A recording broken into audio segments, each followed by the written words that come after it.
2024 national and provincial elections. Warm welcome to the to the House of Elections. This is the headquarters of elections. This morning, the Chief Electoral Officer is going to brief on the elections timetable. I'm joined in this particular gathering by the CEO of the IEC, Mr. Simon Mabolo.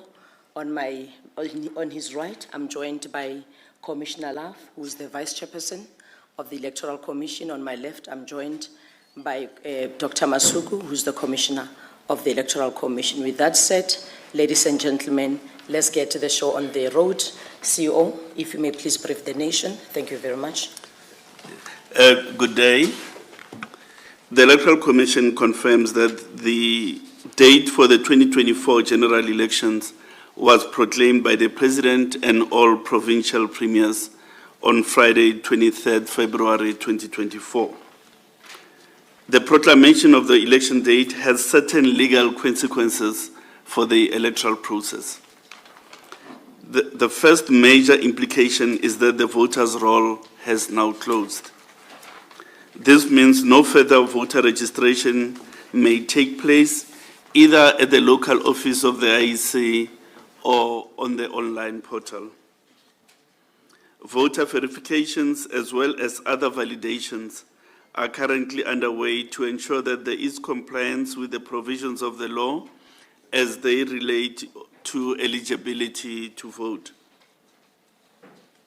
The second implication is that the Commission is enjoined to publish an election timetable following consultation with the National Political Liaison Committee. This political consultation was conducted on 23rd February 2024, paving the way for the publication of the timetable. Accordingly, the 2024 timetable was published on Saturday, 24th of February 2024. The election timetable is the motive force in the intensive preparations for the delivery of the 2024 general elections. The timetable outlines all key cut-off times and dates for the performance of salient electoral activities. The timetable contains crucial performance dates for election contestants as well as the broad voting public. As regards the voting public, the focal point is assessing the voting process through special arrangements, including dates for applications for special votes and notifications to vote outside a voting station of registration. As it pertains to contestants, the timetable is equally crucial in that it contains key dates to be complied with relating to the nomination of candidates and the payment of prescribed deposits. To give further details on the timetable, the Commission brings the following important activities and cut-off dates to the attention of South Africans. The provisional voters' roll will be published for inspection from today. An electronic version of the voters' roll will be made available at all offices of the Commission for inspection purposes. Those who wish to object to the inclusion or exclusion of a voter on the voters' roll must do so by the 4th of March 2024. The objections received on or before 4th March will be considered, investigated, and determined by the Commission by the 11th of March this year. It is important to remind role players that objections to the voters' roll are governed by the law. As such, both procedural as well as substantive requirements of Section 15 of the Electoral Act must be satisfied when lodging an objection. The pertinent aspects in this regard include outlining the relief sought and establishing the basis for such relief, as well as serving the objection on the person against whom the objection is raised. Following the determination of the voters' roll objections, The Chief Electoral Officer will certify the voters' roll on 12 March 2024. Electronic copies of the certified voters' roll will be made available to contestants, and a printed copy will be prepared for use in voting stations on election day.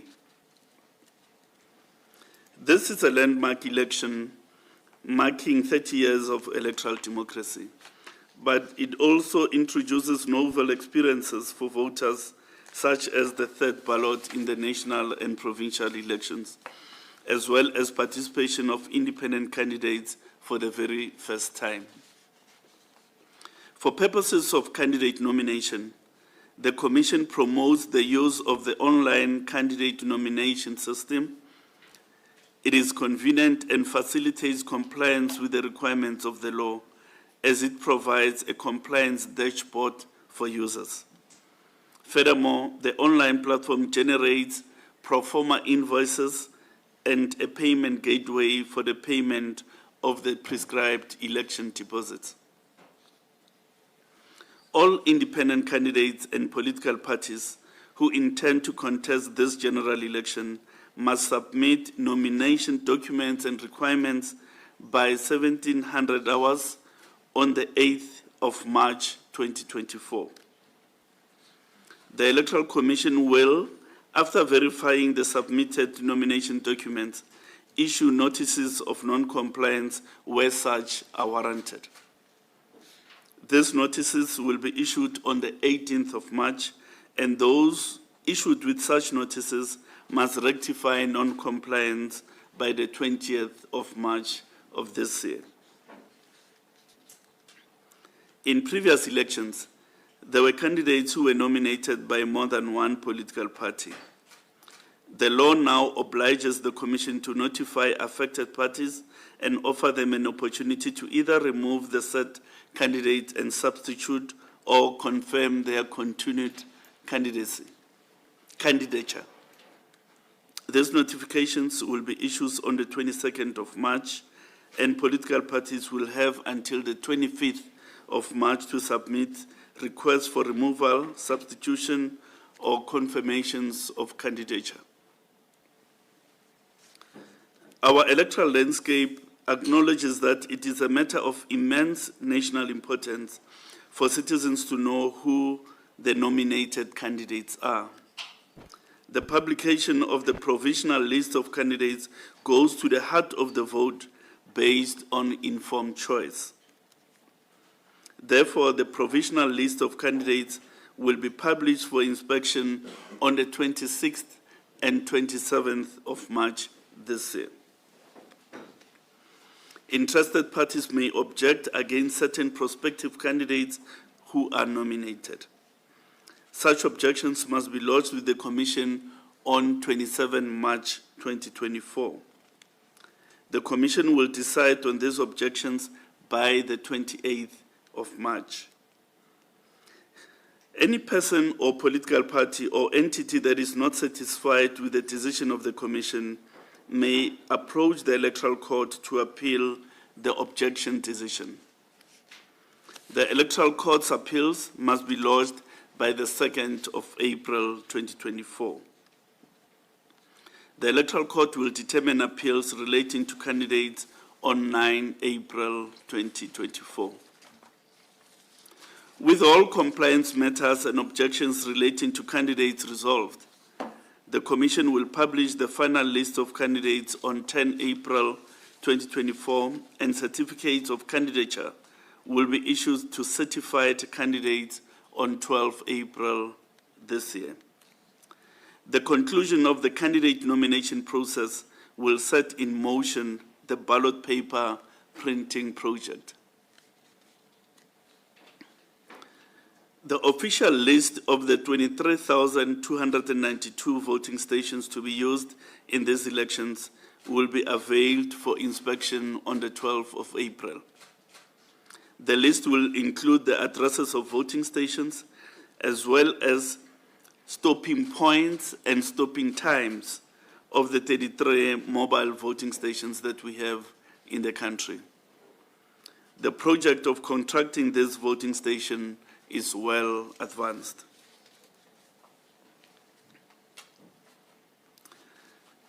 The electoral scheme also provides a dispensation for voters in special circumstances. Those who are infirm and confined and thus unable to reach voting stations must apply to be visited for a special vote at home.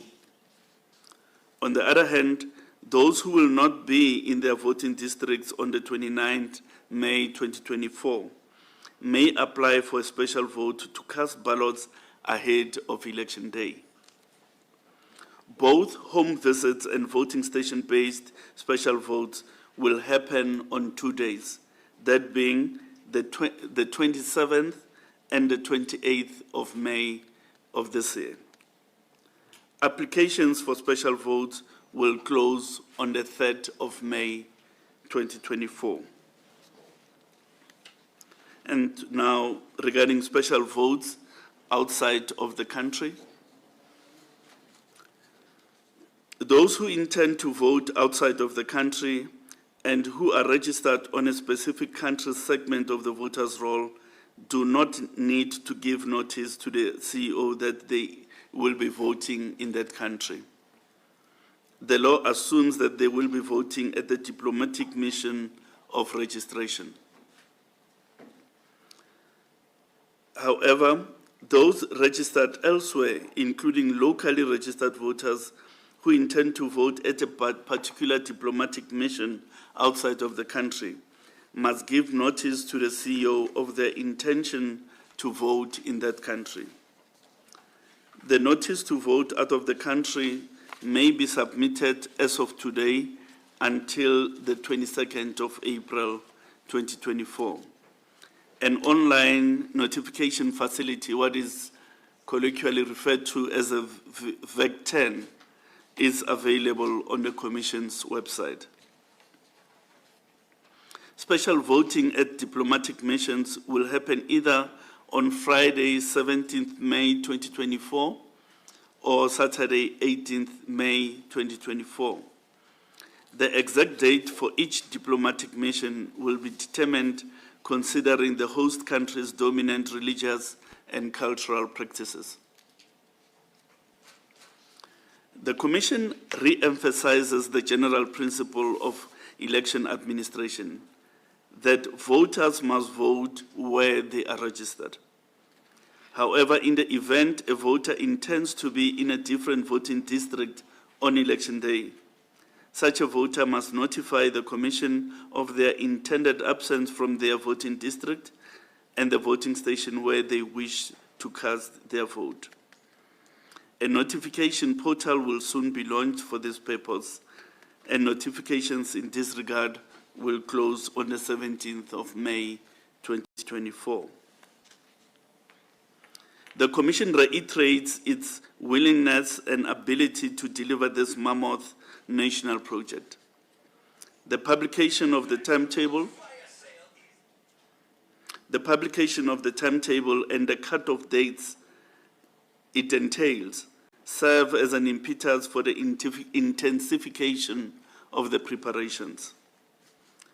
All staff of the Commission stand ready to fulfill their task and thus ensure that the Commission meets its constitutional duties pertaining to the 2024 general elections. Thank you. Thanks very much.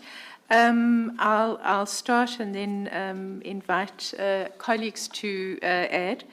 In terms of the look of the ballot paper and information about, that will be made available, as you've heard in terms of the timetable, we will only have clarity on what needs to go on the ballot paper on the 12th of April.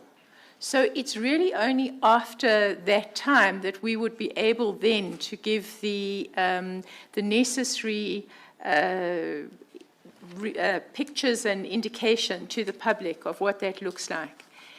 In addition to that, we will certainly at that stage then also ensure that we have the usual processes which enable us to select in a random way before the public as well, who's on the top of the ballot paper and how that sequencing will unfold. So I think that that's in terms of the ballot paper. How many are eligible? Well, as you know, first of all, these elections are open to independent candidates. In addition to that, we have a number of political parties that have registered, some of whom may decide to contest, but not all. And again, we will only have that information once the required time has taken place for the political parties to submit all of their necessary information. The date for that is in our timetable. The CEO will remind us of what that date is. I'll ask the CEO just to give us the latest information in terms of the registration figures with regard to, and as well as the voters' roll numbers. With regard to the NGO observers, the question was asked how we've been working with civil society organizations of various kinds. We have an online possibility for observer organizations to register with the Commission. That possibility is still open. At this point, we have over 120 observer organizations that have registered with the Commission. And we certainly make arrangements to provide those observer organizations both with material. We're hoping to have also audio-visual material as well as the printed material, as well as to have engagements at the national and provincial levels with the Commission so as to enable their familiarization with the process. In terms of home visits, I'm going to ask that the CEO and the other members of our team can pick that up. Commissioner Masuku, do you want to just pick up on the issue of home visits, or do you want the CEO to start and then you'll add anything else? Commissioner Masuku? Thank you very much, Vice Chair. In terms of home visits, we are using our usual methods of popularization, one of them being exactly what it is that we're doing right now, which is making it known that they can be visited, that is, they're infirm according to the law, and anyone who doesn't feel fit to show up at a voting station. We also use the field workers that the Electoral Commission has. We have about 3,000 of those that are in communities helping the public to understand that that is a possibility if you are pregnant, or if for any other reason. We don't normally question why people apply for a special vote. We simply say to you, it is a facility that is available, you have to notify us, and then we arrange for somebody to come out and process you there. That is all that I'm going to say on that matter. Thank you. Okay. Just to add on what Commissioner Love said vis-a-vis the ballot paper, part of the question I thought dealt with what does each ballot paper represent? In other words, what is the functional value of each of the three ballots? I think it's important that we note that the elections of the National Assembly is going to be on the basis of two separate ballot papers. The first ballot paper is what we call a regional ballot. And the regional ballot is intended to elect members of the National Assembly from the 9 provinces. In other words, each province will have a unique regional ballot. And the purpose of that ballot is to ensure that the provincial interest is represented in the national lawmaking body, which is the National Assembly. Independent candidates are going to be appearing on that regional ballot. So it's a province-based ballot to elect representatives of that province onto the National Assembly, and independents are going to be appearing on that ballot. The second ballot for the National Assembly is what we refer to as the compensatory ballot. And that ballot will only be contested by political parties. The purpose of the compensatory ballot is to restore overall proportionality, because the Constitution demands that whatever electoral system there may be in the country, it must, at the end of the day, result in overall proportionality. In other words, the allocation of seats must reflect the proportional strength of each political party in the National Assembly itself. Hence, we have a two-tier system. We have a regional tier and a compensatory tier in the election of the National Assembly. The third ballot then is the provincial ballot, whose purpose is the election of representatives into the provincial legislature. On that ballot, it will contain political parties as well as independent candidates. How many parties are there? At the last count, there were just over 350 parties who can nominate candidates. But as we indicated in the statement, the deadline for the submission of list of candidates is the 8th of March. And on the 8th of March, parties must pay their election deposits, must submit their list of candidates, must give us a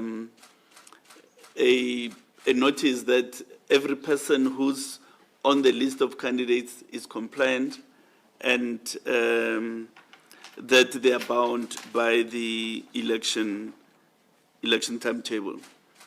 And then there's a whole process then of publishing those lists, receiving objections, evaluating those objections against the Constitution and the law, and then finally publishing those lists on the 12th of April to tell the country, actually on the 10th of April, to tell the country who the candidates are who have qualified to stand for election this year. The voters' roll, we do indicate in the statement that we are doing a number of validations and verifications, checking against the National Population Register and so on.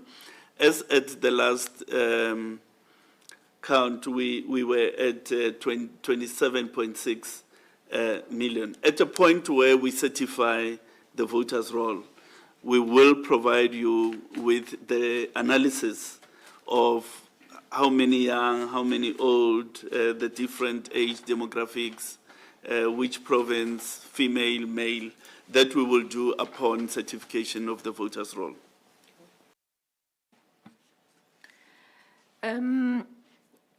So maybe let me deal with the issue of the signatures. I'm not completely certain that I heard well, but it seemed that there is a suggestion that a party, I think the party that was mentioned by way of example was UDM, feels that it's unfair that it has to collect so many signatures, or that it's unfair for others. And then in addition to that, there was a separate question that was asking about the signature threshold. At the moment, as the law stands, and as you know, the Commission can only operate, it doesn't make the laws, it can only operate within the four corners of the law. As the law stands at the moment, independent candidates are required to submit 1,000 signatures in that election for which they intend to contest. In the case of a party that is not represented in any of the legislatures, that party needs to submit 15% of the quota that was in the last election reached, and those figures of what that would be, whether it's in the Gauteng province or for the National Assembly itself, those figures are available and are known and differ from one province and one election to another. That's what the law says at the moment. The matter is before the Constitutional Court. The Constitutional Court still has to decide whether or not it is going to hear the matter on a basis of urgency. This is not in the hands of the Commission. But as the Commission has indicated in its statement, following proclamation, the Commission has an obligation to issue a timetable, and within that timetable to set processes in motion and in place. It also has to have the necessary systems to do that. So the systems that are in existence and are currently live, and the timetable on the basis of which those systems operate, are systems which anticipate the information being received as indicated. In other words, 1,000 signatures for independent candidates and the 15% quota, depending on which election, for unrepresented parties. Beyond that, the Commission is not in a position to provide, I think, any further certainty or clarity. So a question was then asked in relation to the disputes, and there are two disputes as we understand it, one of which is something that the Commission has been referenced around the naming, the registration and the name of MK Party. The issue of the name itself and the identification is not something that the Commission is cited in. It's a matter that is in the High Court, and it's not something, again, that we can control. It is something that is before that court. With regard to the procedure that the Commission adopted in relation to the actual registration of the MK Party, that matter is currently before the court and the Electoral Court, and we believe that it will be finalized in due course. But again, as we've indicated, we can only proceed on the basis of what we have as part of our current documentation and on the basis of the legislation as it stands. Then the question of objections to candidates, and again the idea of vetting criteria around independent candidates. So the criteria and the basis for the objection to candidates in law is provided for in the Constitution. It's really not something that we can go beyond. And it's something that really is about whether or not candidates qualify in the sense that they are South African citizens, that they are candidates who have not received a prison sentence that is longer than, that is for 12 months or more, and where there's been no option of parole.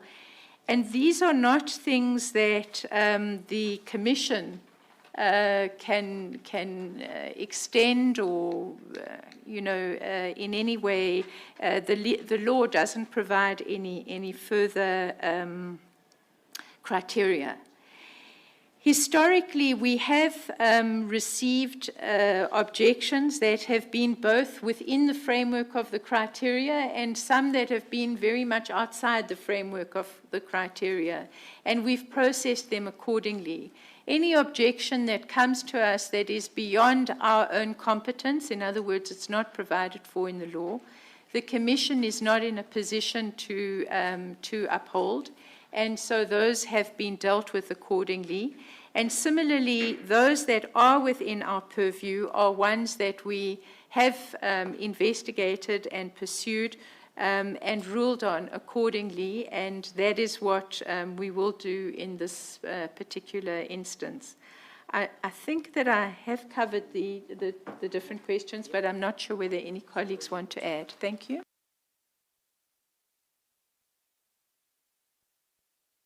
The issue of an unjust timetable, I think, just to give you a sense that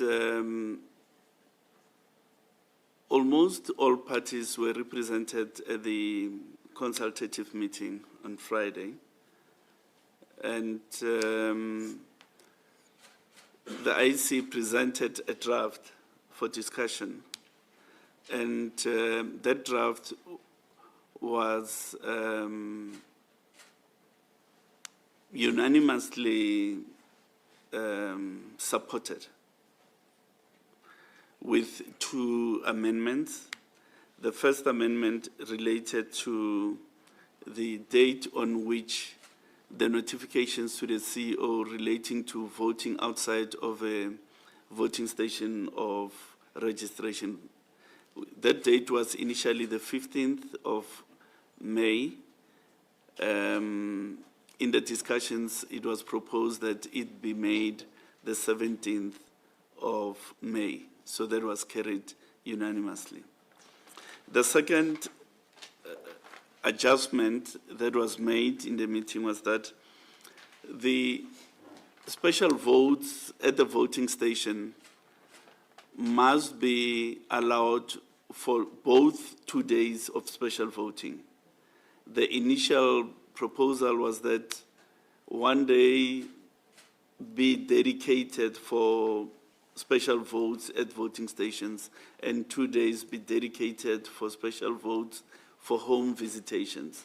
But the political liaison committee felt that special votes at stations must also be for 2 days, and that was agreed unanimously. So as far as we are concerned, therefore, the timetable on the basis of the consultation that we had on Friday was unanimously supported. Thank you so much, CEO. Dr. Masuku.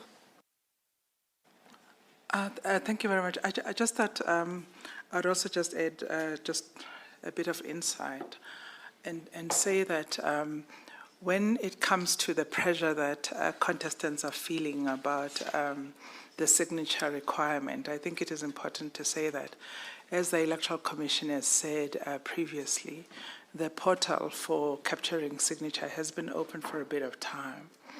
It actually was opened on the 26th of January of 2024.